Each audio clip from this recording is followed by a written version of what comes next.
Clara Mays walked down the aisle in white and walked out in red, dragging her dead fiancé's revolvers and a vow that didn't end with "I do."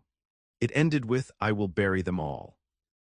The sun shone bright on the little church, painting the white walls in a warm glow.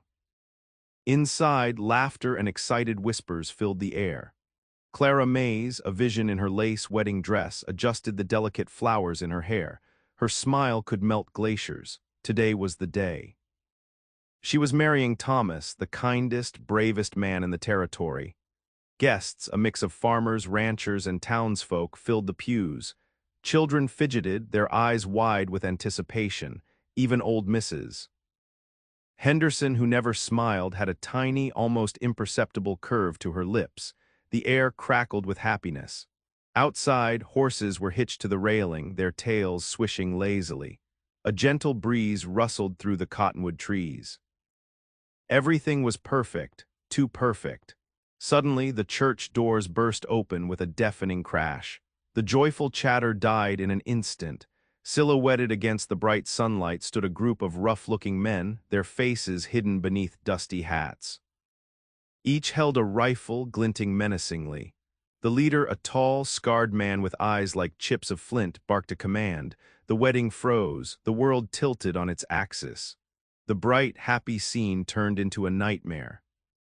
A shot rang out, echoing through the small church. It ripped through the air, silencing the shocked gasps. Thomas, standing beside Clara at the altar, stiffened. A crimson stain bloomed on his crisp white shirt, spreading like a dark flower. His eyes, moments before filled with love and promise, widened in disbelief, then glazed over. He crumpled to the floor, his wedding vows left unspoken. Screams erupted. Women shrieked and children wailed, scrambling for cover beneath the pews. The outlaws, indifferent to the chaos they had unleashed, fanned out through the church, their rifles trained on the terrified congregation. The leader, his face a mask of cruel satisfaction, strode forward, kicking aside a fallen hymnal. Clara knelt beside Thomas, her dress quickly becoming soaked with his blood. Her mind struggled to comprehend what was happening. This couldn't be real. This was her wedding day. This was supposed to be the happiest day of her life. Tears streamed down her face, mixing with the blood on her hands. The bouquet, clutched tightly in her grasp, was now a useless, mocking symbol of a future that would never be. The sweet scent of lilies was overpowered by the metallic tang of blood. The outlaws, having achieved their unknown objective, began to retreat, leaving behind a scene of utter devastation. Clara remained kneeling, cradling Thomas's lifeless body. The sobs racking her frame were silent, but her grief was a palpable presence in the air. The screams had faded to whimpers.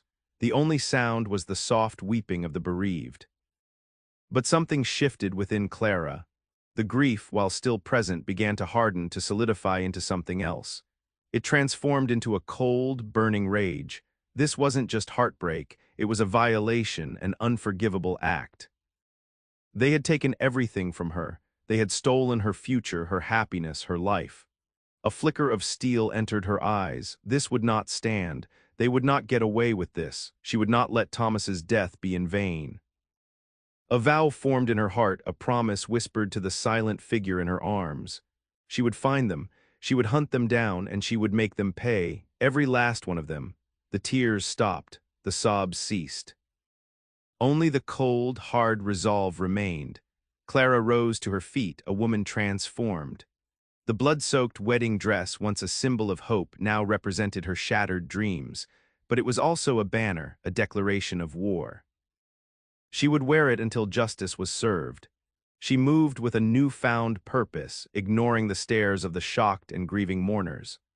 Her eyes scanned the room, focusing on a small wooden chest tucked away in a corner, beneath a tapestry depicting a peaceful shepherd scene. It was Thomas's chest, containing his most prized possessions. Inside, nestled amongst old letters and worn photographs, were his twin revolvers, heavy, cold steel, but familiar and comforting in her trembling hands. He had taught her how to shoot, patiently guiding her through the mechanics, praising her improving aim. Now, those lessons would be put to a far different use. She strapped the gun belts around her waist, the weight of the weapons a grim reminder of the task ahead. Then with a swift, decisive motion she tore off her veil, the delicate lace ripping easily. It fluttered to the floor, a discarded symbol of innocence and purity.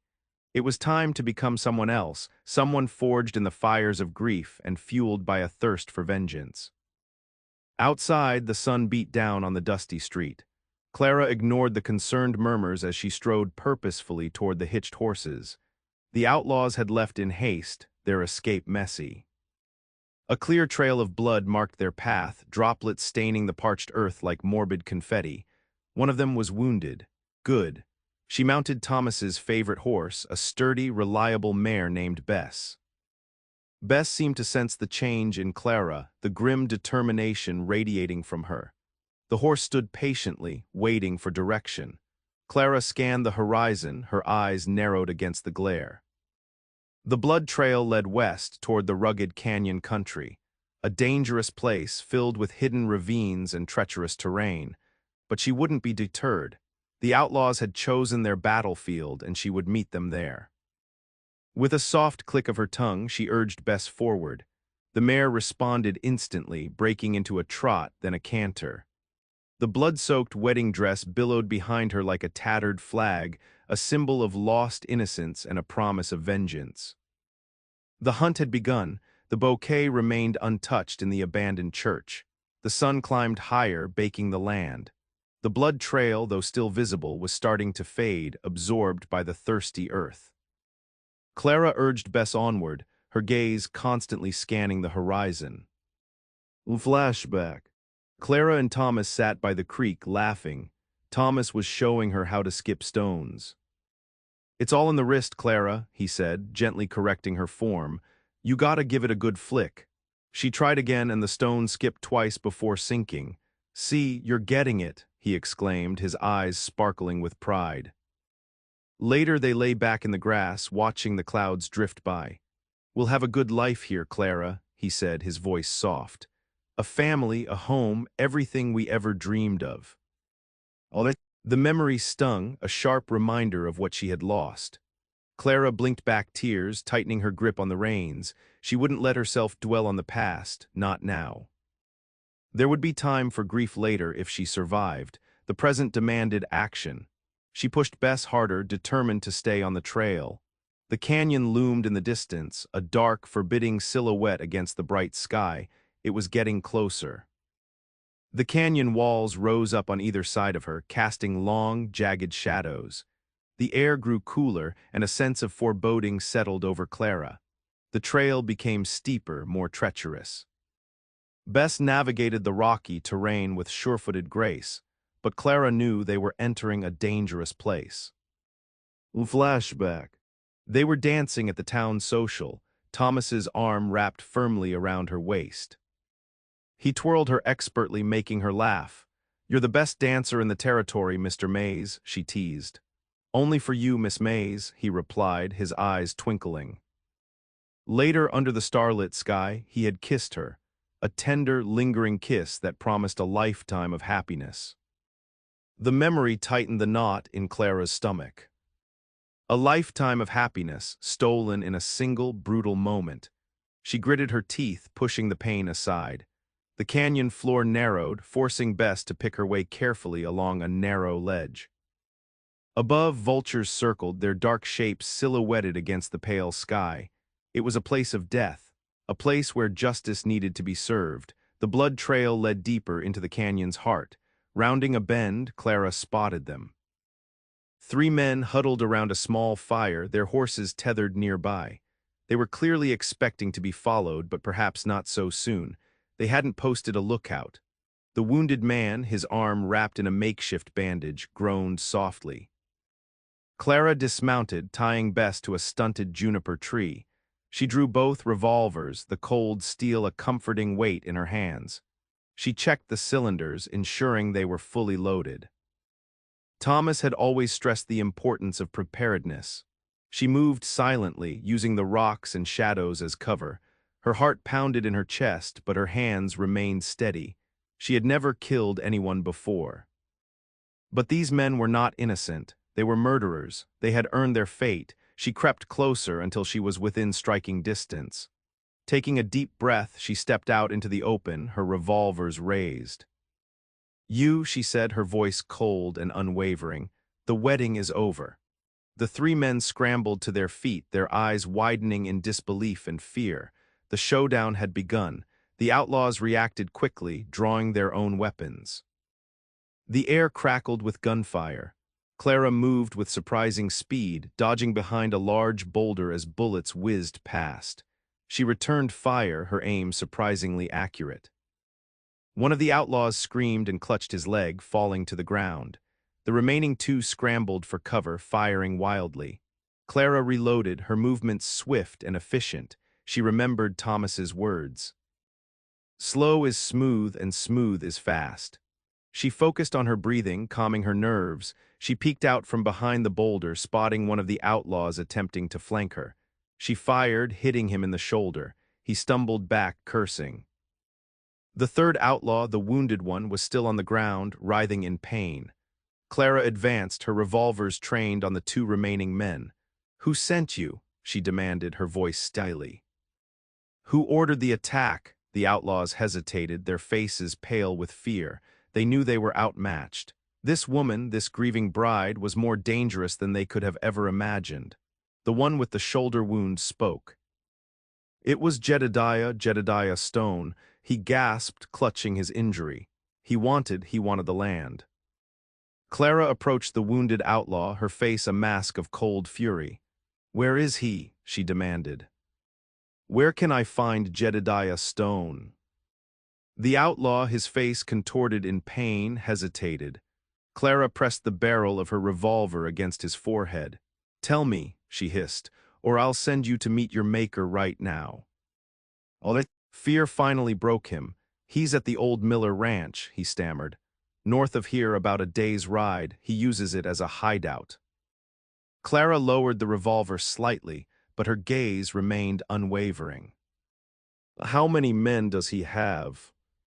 20, maybe 30, the outlaw replied, his voice trembling. "He's got a whole gang, outlaws, thieves, killers." Clara considered this information. 30 men, it was a daunting number. But she wouldn't be deterred. She had come too far to turn back now. She turned to the other outlaw, the one with the shoulder wound. "Untie your friend," she ordered. "Then both of you get out of here. And if I ever see you again," she let the threat hang in the air. The two men didn't need any further encouragement. They quickly untied their companion and limped away, disappearing into the canyon's shadows. Clara watched them go, her mind already focused on the task ahead. Jedediah Stone, the Miller Ranch, justice was coming. The Miller Ranch was a desolate place, a collection of dilapidated buildings surrounded by a rickety fence. Smoke curled from the chimney of the main house, a sign of life, or rather, of outlaw activity. Clara approached cautiously, Bess's hooves muffled by the soft earth. She dismounted some distance from the ranch, concealing Bess behind a cluster of trees. She surveyed the scene, taking in every detail. Men lounged on the porch, cleaning their weapons. Others were gambling around a makeshift table.